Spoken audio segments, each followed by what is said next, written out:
go. Cool. Hi, Hey, hello. I'll just introduce myself real quick. So, my name's Ben or Benjen because I felt like I needed a Game of Thrones name for some reason. interesting. And yeah, I just read those all this last summer, so I figured I should finally see what all the hype was. Turns out they're pretty good. It's about And time. I'm here with Elad, right? Am I pronouncing that right? That's correct. That's right, Elad. And so we have connected over Twitter.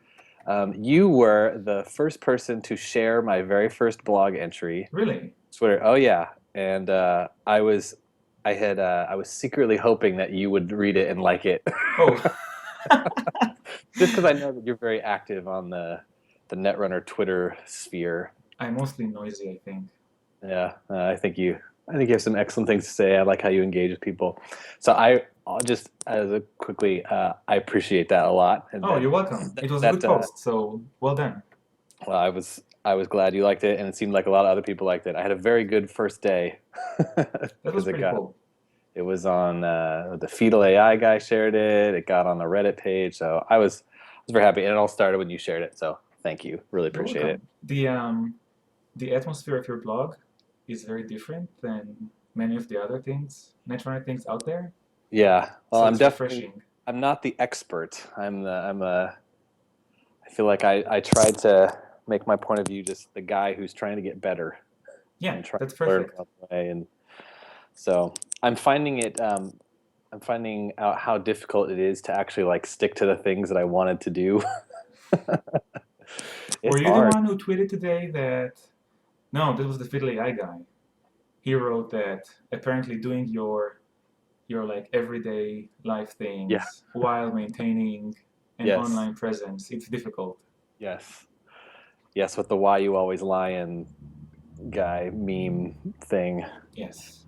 Yeah, but I was thinking more along the lines of, as I'm trying to get better at Netrunner and become a little more competitive at it, how difficult it is to stay disciplined in like, testing a deck and playing it against the better decks, and then, maybe sitting out one of my pet projects so I can pick up like, okay, this wizard deck is really good. Maybe I should give it a spin. I find this part of me that just doesn't want to do it at all. Like, you could take your wizard deck, whatever. I'm gonna play Adam. You know, It's all about the grind. At yeah, the end of the day, it's all about grinding the games. yeah. So I'm one of the things I was thinking about as far as getting better at Netrunner was learning to test a deck Hmm. and run it through the gamut of things, and figure out, is it this card versus this card, or do I have the cards right? Am I just playing them wrong? Hmm. I feel like I always I can't figure out like what's the best, or how do I know which one it is? Is it a play error, or do I just need to flip my cards around, or is the whole premise of this deck terrible and I need to start from scratch? Netrunner is very challenging in that regard because deck building and playing the game are two different skills Yeah, that have very little to do with each other. yeah, And especially when tuning a deck. And that's why the whole net deck thing is a bit ridiculous because like there's a lot of opposition to people who net deck sometimes, hmm, but it's really hard to get better at building decks and at playing decks. right, And if you can, I mean, cutting one half of the equation, getting a net deck is relatively easy. hmm, And if you take your net deck and you lose games, then it's very likely you've done play mistakes. right. And go ahead. Yeah, I wrote a post on that, just kind of my own process around net decking, because I still, even after this last like month of trying to convince myself, taking a deck that I think I've got to the point where I can look at a deck and go, that deck looks fun. I want to try it. It's fun and it did well at the tournament. I'll give it a try. I think I Hmm. got there. Um, but even after a month of convincing myself that that's okay to do, I don't have to feel terrible. I still, when I go to a meetup and I'm like, oh, what are you playing? He's like, I'm trying out that wizard deck. I'm like, why are you playing? Really? Like you're gonna bring wizard and a harpsichord kill deck? Come on. And I still think that, even though I'm like, no, that's what's wrong with that. There's nothing wrong with that.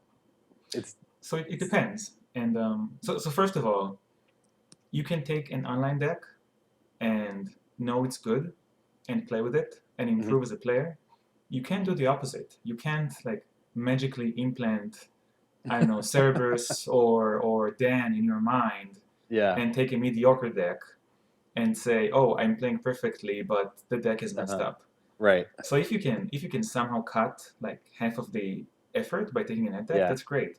Yeah. Regarding the meetups, that's a different question. It depends on the expectation at the meetup, Yeah. and um, Well, I think some of the meetups are, at least I go, 'cause, I mean, one, it's just fun. That's as you get to be an adult, friends are harder to make, and so I feel like a lot of the Netrunner people are becoming my friends. So I do that, but also, yeah, well, I think we play because we want to improve, we want to get better. I've found that, at least in our meta, I don't know how it is everywhere else, but people tend to be really helpful. They're if I even in a tournament I recently played, guy beat me twice, and we had some time, and I was like, all right, let's talk about why I lost. Like, why did I lose that game? And then we actually like talked through it, in the middle of a tournament, which I thought was pretty fun. yeah, Like that's just the network community is great. yeah, yeah.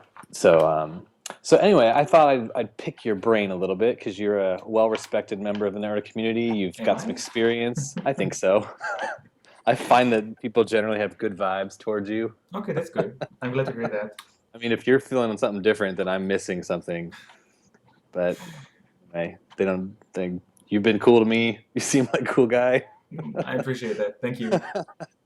So I thought I'd pick your brain a little bit about becoming more competitive at Hmm. Netrunner. Okay. Um, and I'm sure you have some good experiences and wisdom to draw on. So I guess maybe my first question is, I guess maybe just a little bit of background. Like, how did you get into the game? And yeah, let's just start there. I don't want to ask three questions at once. So why don't we just start? How did you get it? How did you find the game? So let me get some more lights because I really look silly in the video. Okay. I'll get some light and then I'll answer your question. Okay.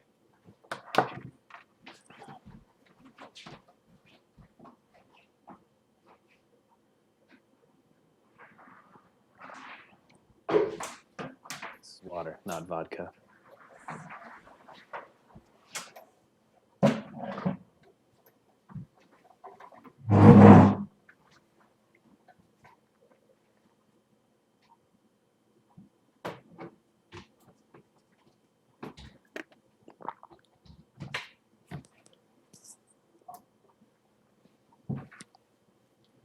Is this better? Yes, Okay. it is. Now I look like It shiny. made you. It made you a little more pale, but I can Yeah. see you. So it's funny. I first heard about Netrunner in 1995 or 1996 Okay, so you're like way back in the when the game first came out. CCG version. Exactly. And I read about it in the Duelist.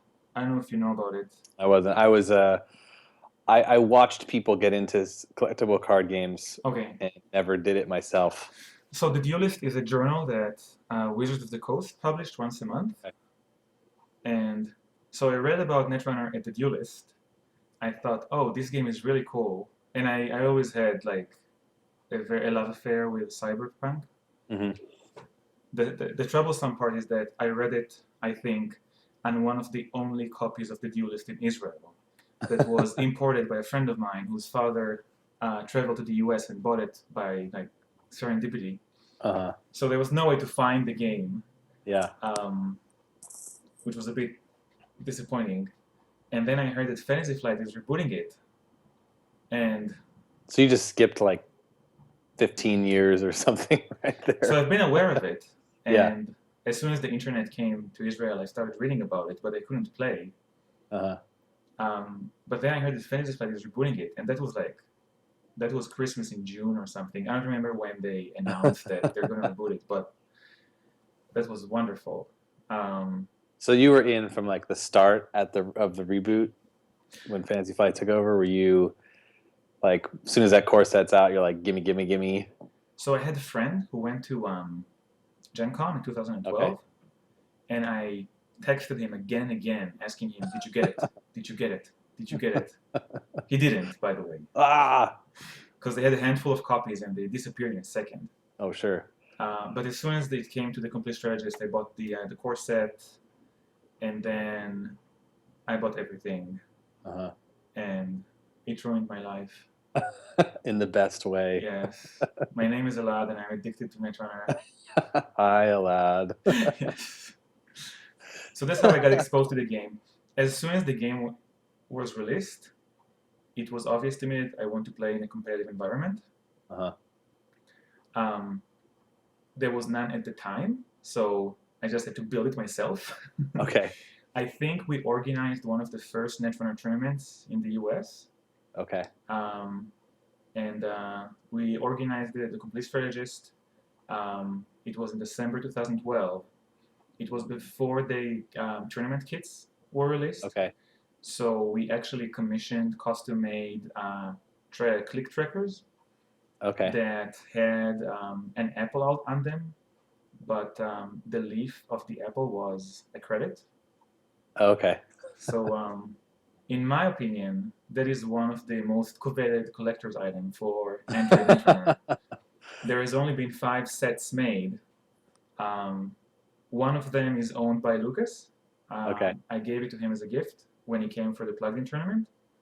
He probably lost it. Yeah, so I was working quite a lot on establishing a competitive scene in New York. We had monthly tournaments. We still do. We actually have a bunch of monthly tournaments now. And like chatting with people on Board Game Geek and so on. Hmm. Yes, I read a lot of Board Game Geek when I was first getting into the game. Right. Definitely on the like those posts where I'm new, what should I buy? Yes. One. It's interesting. There is still a community there, but it looks like all the like crazy people move to Reddit and to SteamHack. Yeah. And you go there and there's a bunch of threads, but all the serious business happens on SteamHack and on Slack and on Reddit. Yeah. Yeah.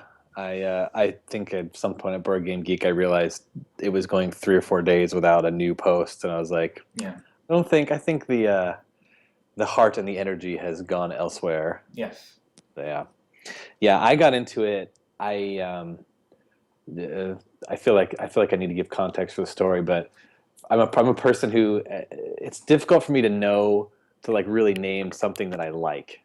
I just have a hard time with that for some reason. So you And at never some played point, Magic? no, I never played Magic. Really? Okay. Yeah, I would play games like board games and stuff like Monopoly and whatever and Mm-hmm. Risk with my friends, and then I realized those are terrible games. But I got back into board games when Settlers of Catan came out. Okay. A friend of mine had it, and I was like, "What is this game?" It's still one of my favorite games to this day. I'm not bored with it. And a couple years ago, I just realized I really like board games, and I should, when it's like my birthday or Christmas, I should ask for board games, or gift certificates to game stores. And so I start looking for games that seem cool. And on Board Game Geek, Netrunner was always on the top. Yeah. It's like, okay, what is this game? I gotta look at it. So I look at it. I watch the little Fantasy Flight, how do you play it video. I read some reviews, watch some stuff, and I was like, all right, I'm in. So I got it for my birthday. Played a game with my friend. Probably did everything wrong. I thought when you resed ice, they always flip back over. That's a common So, mistake, by the way. yeah. It's a really common mistake. So I lost that corp game. So I think the only way you can win a corp game with that rule is if you're playing Jinteki. Yeah. Yeah. But then I started, slowly getting the new packs, and eventually worked up the courage to go to a meetup night. And I'm like, I'm like 32 years old at the time, and I'm like going to the game store, and I see people playing Netrunner, and I literally I looked, I think they're playing Netrunner. I don't know, and I left. So I was too scared, even as a grown ass man, to go and play. But eventually I worked up the courage to go. And interesting. So these experiences are shared by a lot of people who come to the game. I am totally sure, and that's why when when I'm at a meetup and I see someone who's new, I try to be like the friendliest guy in the room. Mm-hmm. Offer them a game. If they're new, I'm like, oh sure, I'll totally coach you through it, and they usually beat me when I coach them through it. Just I'm like, no, you want to put the fem on that and then stim hack into that remote. You definitely want to do that. I know you're afraid of brain damage, but trust me. Yeah, brain damage is good for you. You need Yeah, to, yeah, you need yeah. that brain damage. Will you brain damage to you for you to score 2 points and stop me from winning the game? Yeah, you want to do that. That's a good trade.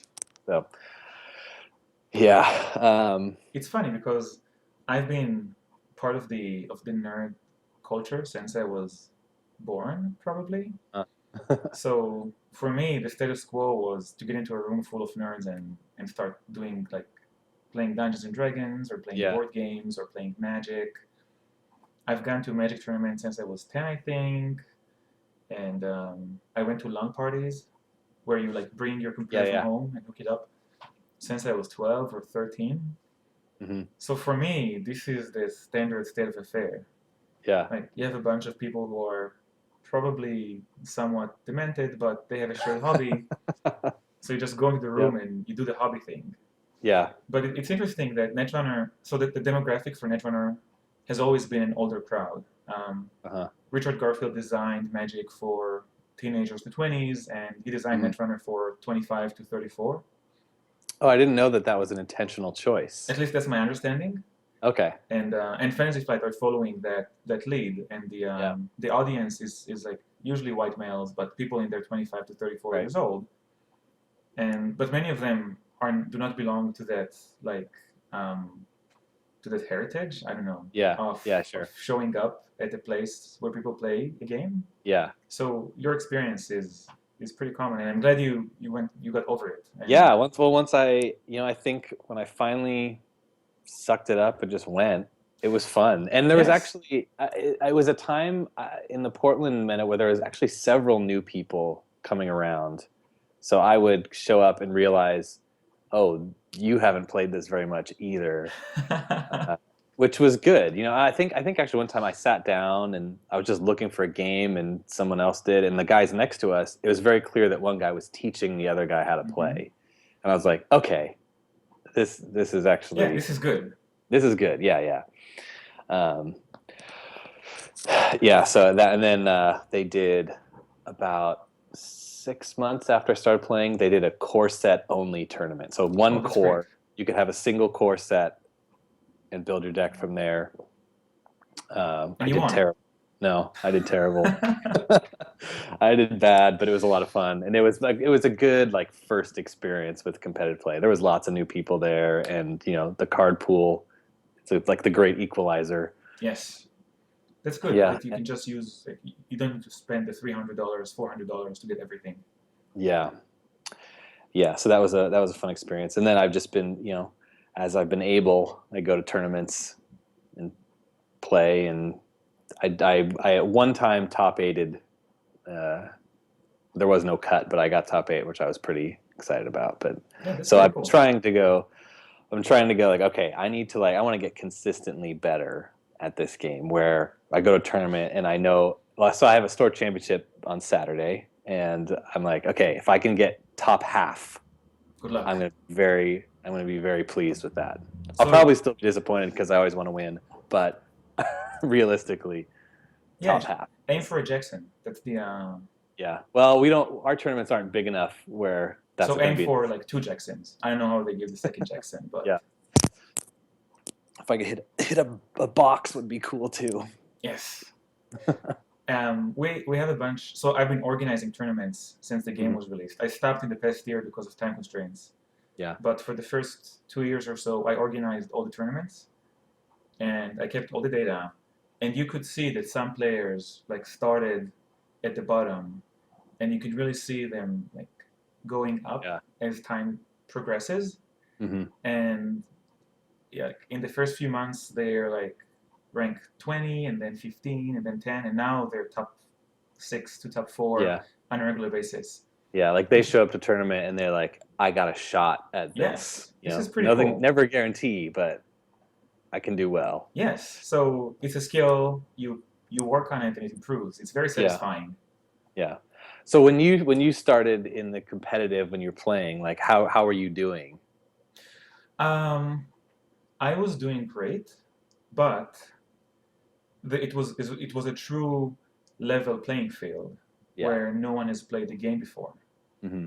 And since I have so much background with board games and Magic and um, a bunch of other like online stuff, um, that that gave me an edge in that Yeah. regard. I'm sure that if we time travel and take Elad from 2012 and put him in a tournament today, he's gonna get destroyed. Oh, sure. But but since everyone was like starting, I had an Uh-huh. edge there. And So you're in a group of people who are all together figuring out the game and like figuring out, oh, you can see source and then double scorch. Look at exactly, that. yes. Whereas I just enter the game and just learn that's what you do. Like I never looked at the cards and thought, oh, that could work. Right. You know. So from day one, I was looking for these like analysis paralysis, highly analytic people. Uh-huh. So there's Chris Hinks, there's Gabe Moss from Connecticut. There's a bunch of others, and we, from a very very early stage, examined the game through a very analytical lens. Yeah. So that's how we approach it. Mm-hmm. Yeah. I think I'm realizing that there's beginner level thinking about Netrunner, then there's Mm-hmm. like it's intermediate, and then there's like I feel like there's this upper level of analyzing the game and understanding what is happening and the math and the like, Right. oh, this card seems good but it's not, and here's why, which is something someone down here would never think. Yes. Yeah. It's interesting you say that. From the layer perspective, and this is something I mentioned on Twitter before. So if this is the complexity of Netrunner, Mm-hmm. and like most of the player base is here, and let's say I'm here, and let's say Dan and his folks are here, Uh-huh. I think this is where we've got so far. Yeah. But there's So you think this, there's mountains of undiscovered stuff. and if you look at the history of Magic the Gathering, Mm-hmm. so there was a website called the Dojo, which was one of the first websites that talked about the theory of Magic the Gathering. Uh-huh. It took people like 5 to 7 years of Magic the Gathering to figure out stuff like card advantage and Uh-huh. tempo. I still remember the Dojo article about tempo, which was like revolutionary at the time. Yeah. Exactly. Yeah. And And do you think people then, since maybe in the way that Magic like taught people how to think about this kind of a game, right, and then you can bring, obviously the mechanics, cards, all that is different, but there's some theories about gameplay yes, that can translate very well, such as tempo, card yeah, advantage, right. So you can bring a efficiency. bunch of that, and that's why we got up to here. That's why we're not Uh-huh. like still here. Yeah. But all of this, I don't think anyone knows how to do it yet. Uh-huh. And the game is going to need a lot of time to mature and the community Yeah. to process it for us to figure it out. We're all beginners in some regard. Yeah, I mean, shoot, it's what? It's a 4-year-old game at this point? Right, and Almost, not even? that's nothing. I mean, Yeah. so when Puerto Rico, the board game, I don't know Mhm. if you played. I'm very familiar with Puerto Rico. So people for years thought that Puerto Rico has like one turn one strategy that you should follow. Corn and rocks. Not even like the first action you take is Uh-huh. almost always either settle for quarry or build a processing plant. Uh-huh. And then the second action that the next player takes is so on and so on. Uh-huh. And then Puerto Rico was launched on Brettspielwelt, an online gaming service. Uh-huh. And that's when people started playing thousands of games in Sure. a month. Yeah, I have the iPad app, Puerto Rico. So Brettspielwelt was like a really rudimentary interface. Sure. And then people started figuring out stuff like, oh, actually, if you take Mayor as your first action, that opens up a whole new decision tree that no one ever explored when they were just sitting around the table every other week or so. Yeah. So Dreamtechie.net is really cool in that regard, that people can play more and experiment more and discover new stuff, and hopefully we can slowly unlock the rest of the complexity of the game, because I think there's a lot of layers there that we completely miss. Yeah, so that makes me think of something. I know you put up a lot of YouTube videos of you playing with guys that you know, so which is leading me to believe that in order to improve competitively of Netrunner, it seems helpful to have a even just one other person that you're like, we're going to get together and we're going to practice this game. And like, for example, maybe you've got your Gagarin deck that you're working on or something, and you're like, okay, I'm going to play my Gagarin deck, and I need you to get onto Techie and just throw everything you've got at it. Right. Like, let's get together for 2 hours. I'm just going to play Gagarin, and you're going to play, you're going to play this wizard deck. You're going to try to max Apocalypse me. You're going to try to count siphon the hell out of me, and I'm going to see how I can do. I mean, is that the kind of stuff that you do? Right. I think that's basically what you need to do. You need to get someone and just grind a bunch of ideas with them. So in 2014, we were working on Near Earth Hub as a deck, and Gabe Boss and I had we took a family vacation together to Maine. And like during the day, we would go to the beach and we would go hiking and all that. And then at night, after the kids would go to bed, we would play more and more games of Near Earth Hub. Okay. And I think that during that week we played probably close to 100 games of Near Earth Hub, which led to a version which I think was perfect at the time. It was almost unbeatable. And B, led us to the conclusion that this deck cannot be beaten, at least in 2014. Yeah. So yeah, you need to find it's really helpful to find someone, either online or in real life, with whom you can play a lot of games and test a bunch of ideas. And because even when we're done talking, I'm going to go down to the game store and play a few games with the guys. But it's not going to be, all right, we've got a store championship this weekend. Like, I really want to iron some stuff out. It's mostly just going to be, hey, you're free, let's play a game. Oh, cool. I won, you won, good game. All right, let's switch. So it feels like I'm realizing that is fun. And for me, I look forward to my Thursday night every week. Because of course, it's fun. Like, yeah, I love it. But and also, your wife takes care of the kid, so yeah, I really appreciate that. And realizing that it's inadequate. It's not enough to really improve your game to a level where you can show up to a tournament and go, I got a shot at this. Like, it's all about the atmosphere of the meetup.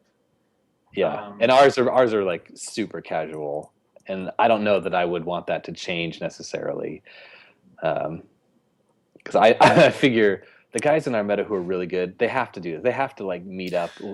They have to get together on a Saturday, and they're like, I'm gonna refine this RP deck till it's perfect. Yeah, and also play it so you get the experience. Right. A lot of the game is muscle memory, so if you face a situation that you faced before, and you just intuitively know how to correctly handle it, that saves you. That like prunes the tree quite a bit on what you should do. Yeah. And the way you get there is by playing versus someone good who is piloting a net deck well. Right. Yeah. And in that regard, I'm lucky because I have Chris Hinks, who's a deplorable human being, but when he grabs a new deck, in a couple of games, he becomes really good at it. So there's a way he can play it a few times and he goes, okay, I actually get what you're supposed to do with this. Yes. To a much deeper level than maybe someone like me who can look at it and go, I think I get it. But so you see that like we play a bunch of games. I play my training stuff and he plays the net deck. And the first game I win, I'm like, oh, this is easy. The second game I win, but it's close. And then games 3 to 10. That time he's totally figured out what you're doing. It's like Sylar from Heroes. I don't know if it's a TV show. I was a big fan of that the first and second season. Right. So we play the game and you hear like the clocks in the background. And then all of a sudden he goes and rips the top of your skull off. Yes. And then I usually turn off the stream and just go to sleep. Yeah. Because it's over. Because when he's cutting the top of my skull off, it's time to be done. Yeah, it's done. It's done. I mean, so with the sync deck, he won a store championship with a sync deck that it's just fast advance, but with all the sync BS like news team and there's something very similar on the front page of Netrunner DB. Yeah. So the first couple of games I got him and then we reach this streak of like brutal defeats. So Uh-huh. so I agree. It's helpful to find someone either online or in person that you can play with. Yeah, I think I'm feeling that as particularly I think as you post videos, and I've watched a few of those where it's just you and someone else, and you're just like, oh, we won. I played this game. Okay, you won that one. All right, let's go again. And it's just, and then Yeah. I'm like, oh, that's what's happening. Like I haven't. I think what I think is going to happen is I'm just going to keep playing the game randomly. Just I'm just going to show up to my meetup, or I'm just going to get on Jinteki and find some random person, and then I'm just going to magically get way better that way. And I think obviously playing the game more, you'll improve. You will, yeah. But You definitely as will. far as what kind of improvement could I make if I said, okay, a friend of mine who's in our local play group, why don't you and I let's schedule time this weekend, right? And this for 2 hours. Can I test this deck with you? Exactly, yeah. And maybe there's some part of me that like is afraid to ask someone to do that, but that's dumb. Yeah, just go for it. Worst case, Yeah. you're gonna say no. Yeah, and then I'll then find somebody else. they say no, you go home, you cry a bit, and Yeah. and you get over it. You And find then someone else. then I'll just shame them on Twitter or something, like we do these days. Yes, exactly. That's the best way to do it. Yeah, public shaming. Yes. And I'll even make a fake Twitter account so I can just be an egg and publicly shame someone. Yeah. No. I thought you've done that. Didn't you do that? No. I mean, I made a purely Netrunner Twitter account. Right. Because I realized that what I had spent 4 years on Twitter doing had nothing to do with Netrunner. So all the people I followed and all the people who were following me could care less about that. And I was like, well, all right, let's just separate. I've done the same thing, except that I'm somewhat insane. I started the Netrunner Twitter account, and then I've done the classic thing where I have gone over all of the major Netrunner Twitter accounts and went to their following list and followed everyone. Which is a really bad habit, and Twitter blocked my account. But yeah, I really want to follow everyone who does Netrunner, so they show up in my feed, and I can know like, okay, this is what's going on. This person is saying that, and you can interact with them more readily. Yeah, I've had some fun with it. There was a couple of days ago. They one of the guys, I think his handle, I don't know who it is the Source, and he was like him and Hollis. Mm-hmm. He's down in Atlanta. Is that where he's from? They were like, they're doing a little contest. Submit your ideas for a Wayland card that'll be good. Okay. And I had a couple ideas. One of them was something similar to Red Herrings, where you would an upgrade, and to steal an agenda, you have to forfeit a bad pub. Oh, that's pretty cool. And it's like if you trash it, then you have it's like Red Herrings, right? Yeah, it's like red herrings, but you skip a bad pub. Yeah. That could work. Or a Wayland ID that avoids the first bad pub they take every turn. Mm-hmm.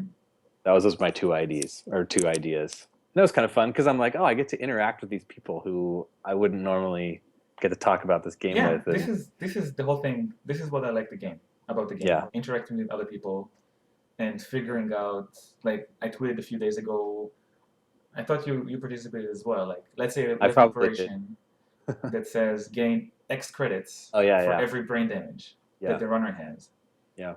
And it's funny that like you compare the replies between different people, and it's not a continuous spectrum. Mm-hmm. There's the people who said this should be 2 or 3 credits, and there's the people who said this should be like 7 or 8 credits. So there's almost no middle ground there. And like 4 or 5 is right out. None of that. People said this. So I think it comes down to how people think about the game. Yeah. People either think, oh, I'm going to play this cool deck and have tons of brain damage. So this can't be more than 3 credits because this could give me like 15 credits. Yeah. While on the other side of the spectrum, there's people who say you're almost never going to have brain damage. Yeah. And if you don't have any brain damage, this card does nothing. Right. So But it feels like a bit of a like diversified portfolio type card where right. you can actually, most decks that's not going to do anything for you really. But then you go, or I'm going to play this crazy NEH Museum of History nonsense and have a billion remotes, or your Exactly. Gagarin deck, that can have tons. But I was watching one of your games you were on. Taggy, so I just jumped in and watched. You had like 10 remotes or something, Yes.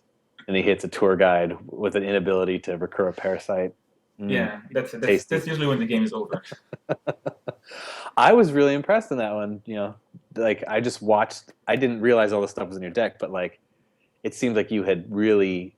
Speaking of like knowing a situation, you're like, okay, Wizard is going to get that parasite back, and that's an instant kill on a tour guide, and so Right. you have. He trashes the blacklist, but then before he's able to do anything with it, you've got it back with Museum of History, then you pull it back with Executive Boot Camp. Right. I was like, this is next level stuff right here. This is cool to watch. Yeah. Yeah, it's really fun. I'm amused that people don't appreciate whaling yet. I feel like there is a growing appreciation. I feel like people might be thinking that in this crazy wizard phase that we're in, Wayland might have the answers. And they're getting a lot of strong cards. Yeah. Um, Yes. I mean, they're getting everyone's getting museum, Yeah. but it seems to benefit Wayland quite a bit. Yeah. And they're getting corporate sales team, which is again a neutral card. Is that the one where you get a credit at the beginning of every turn for 10 turns? Yeah, it's 10 5. credits. Yeah. Yeah. But Wayland are the ones that need it the most. What else did they get recently? Well, the face-up agendas are pretty cool. Yeah, the public agendas are good. Yeah. They're strong. Oh, they just got dedication ceremony, which is insane. Yeah.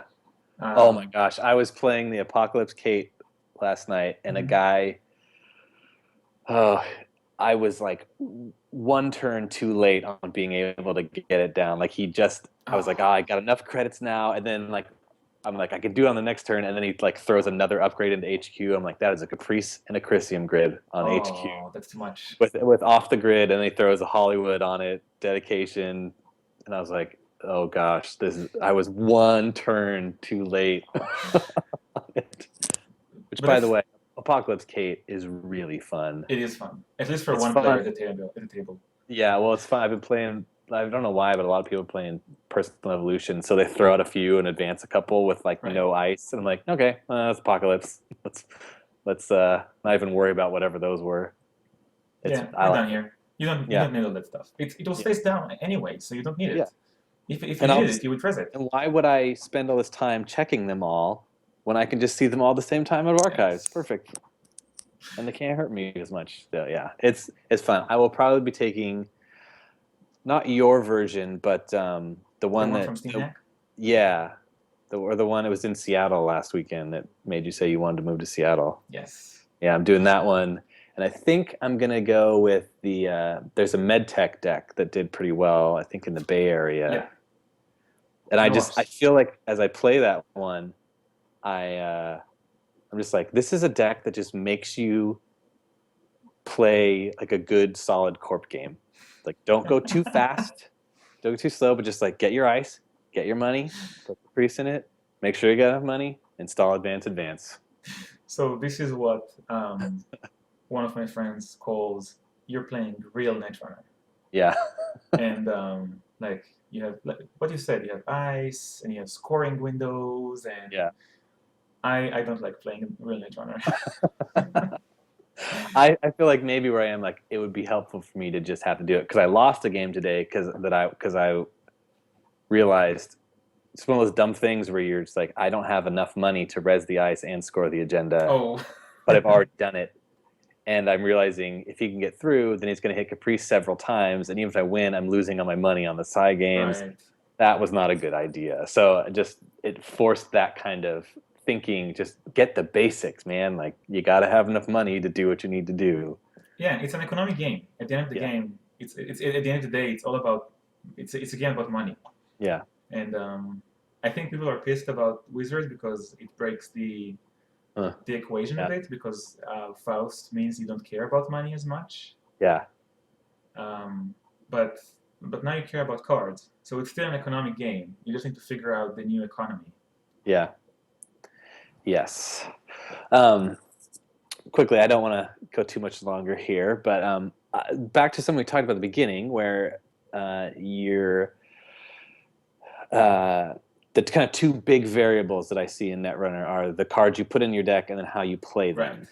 So as you are testing a deck, what are some things that you do to separate those or figure out which one it is? So, I think I went through a bit of an evolution in that regard. Mm-hmm. And in the past, I would lose a game and start tweaking the deck. Like, I lost the game because of a big ice. Okay, I'm going to splash David now. Yeah. I'm going to figure out the influence of the deck space and splash David now. Or I lost the game because I got flatlined, so I'm going to add another plus crit. Mm-hmm. And whenever I lose a game, my gut reaction is still, okay, I'm going to tweak the deck to answer that situation. And I go on NetRunnerDB and I tweak the deck, and then I usually come back after an hour and I revert it back to the previous version. And right now, usually when I lose the game, I try to get into the state of mind saying, this has nothing to do with the deck, it was a play mistake. Mm-hmm. Like you just force yourself to go, even if I think I need to switch a card, I don't. I need to play the cards differently. Right. And even though somewhere inside of me, I feel like if I just put a different card in, all my problems will be solved. That is always going to be there. Yeah. But that's not a disciplined way to tweak the deck, because you're working on a gut reaction. Right. If I tweak the deck, it's because I'm trying to solve a persistent problem. It's not in response to a game loss.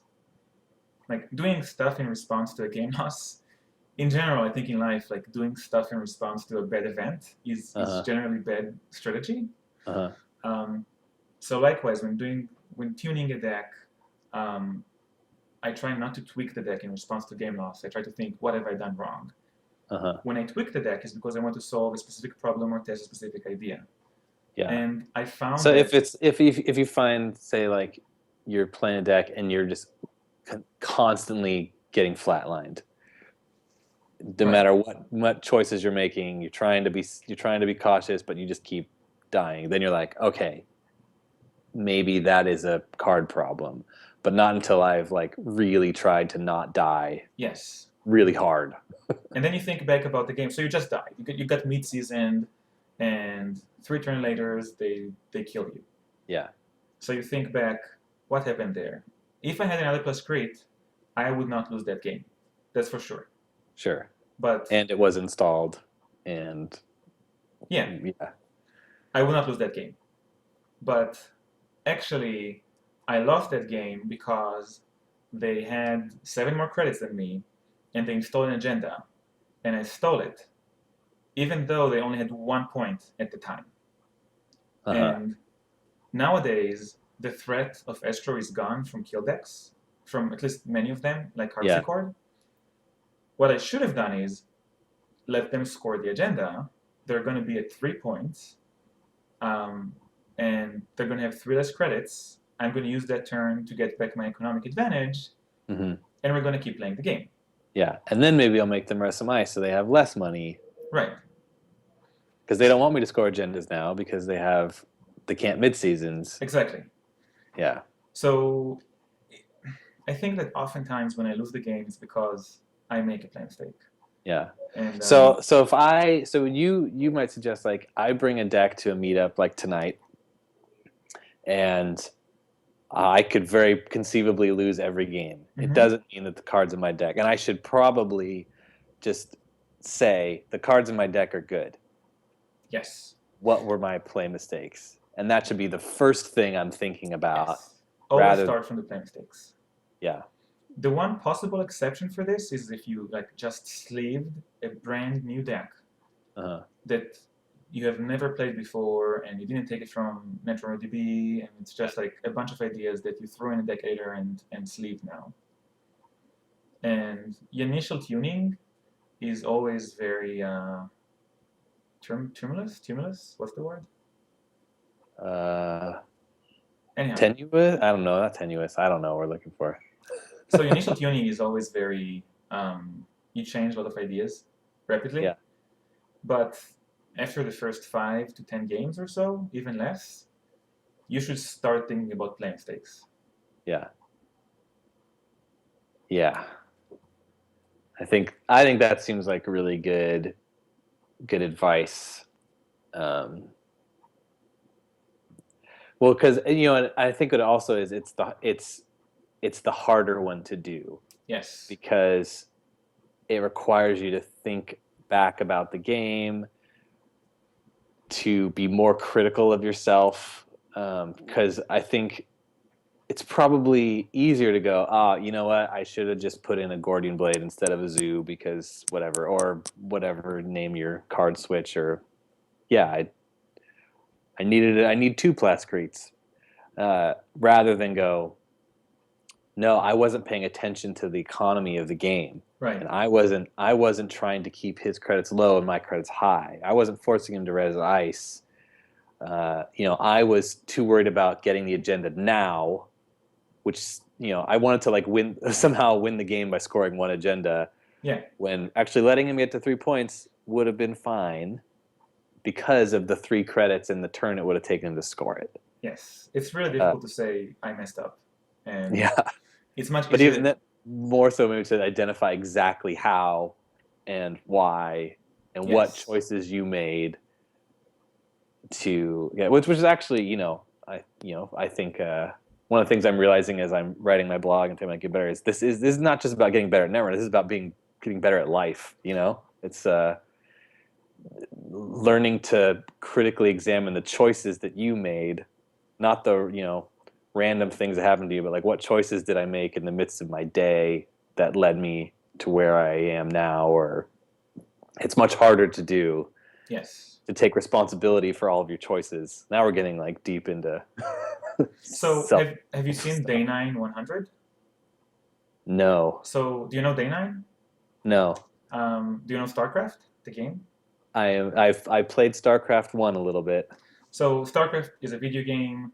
StarCraft 1 had a very vibrant competitive scene. And Day 9, his name is Sean Plott, but everybody knows him as Day 9, was a competitive StarCraft player. And now he has a Twitch channel, and he's like a mini celebrity in the world of video gaming. Yeah. And he had a feature called the Day 9 Daily, where every day he would stream something. And Day 9 Daily 100, the 100th episode, was like 2.5 hours of him talking about his competitive StarCraft career. And it's fascinating. I highly recommend watching it. I mean, I watched it with my wife, I think. I'm not sure. But it's not just for gamers. It's a really interesting discussion of his development as a gamer. Yeah. One of those things where like gaming is the vehicle through which you're talking about some really deep, exactly, like growing as a person type stuff. And one of the main points he's talking about is that he participated in tournaments and he lost games, and he had these anger management issues where he would slam the keyboard and he would actually break it. And then he talks about like the process of accepting defeats, and at the end of the day, this is the best way to learn. If you win a game or if you lose a game, usually you would learn more if you lose than if you win. And it's true in the context of any competitive endeavor, and in the context of life, of course. But in Netrunner, you play a bunch of games, you lose a bunch of games, you try to figure out what you've done wrong, you talk to your opponent. That's really important. And when you find someone to play with competitively, like to train with on a regular basis, after each game you should chat for like a couple of minutes and say, what could we have done differently here? Yeah. So figuring out, like learning the lessons is a really crucial aspect of developing this as a hobby, as a competitive hobby. Yeah. Great. I think that's probably a good place to end because I actually do really want to go play some. I mean, I'm sure I love to talk about this stuff. I could talk about it for hours. I mean, I listen to all the podcasts, on my way to work, whatever. But Elad, I really appreciate you taking the time. Thank I know you. it's 3 hours ahead over there, so Yes. to do that and to talk to me, and I appreciate again you sharing the stuff I wrote and just being a generally cool guy on Twitter. Good luck at the meetup. Thank you. Go lose some games and learn some lessons. Yeah. So that I'm flawless on Saturday. But Exactly. so I feel like my takeaways then from our conversation is, if I'm going to grow as a competitive player, finding someone like a training partner. This is when you're trying to train for marathon, you get a running buddy and you guys do all your training together. That's you need a Netrunner buddy. Right. So I need a couple of people like that who I can, even just one person who I could say, let's get better at this game. Yes. And let's run our decks through let's give it hell and see what we can learn from these games. So that, and I think defaulting to, if I lost, it was a choice that I made in my play. Before we are dealing with what cards go into the deck. I don't know if you just heard my son is in a bad mood because he has to go to bed soon. So it seems. So it's time for you to go to the meetup. It's gonna yeah, that means it's time to go. Yeah, so I feel like those are my big takeaways from this, and I feel like that just feels good. It feels really helpful. So appreciate and talk to people about the game, like to people you play with. Yes. Oh, I do. Yeah. I love to talk about the game. It's thanks pretty so much.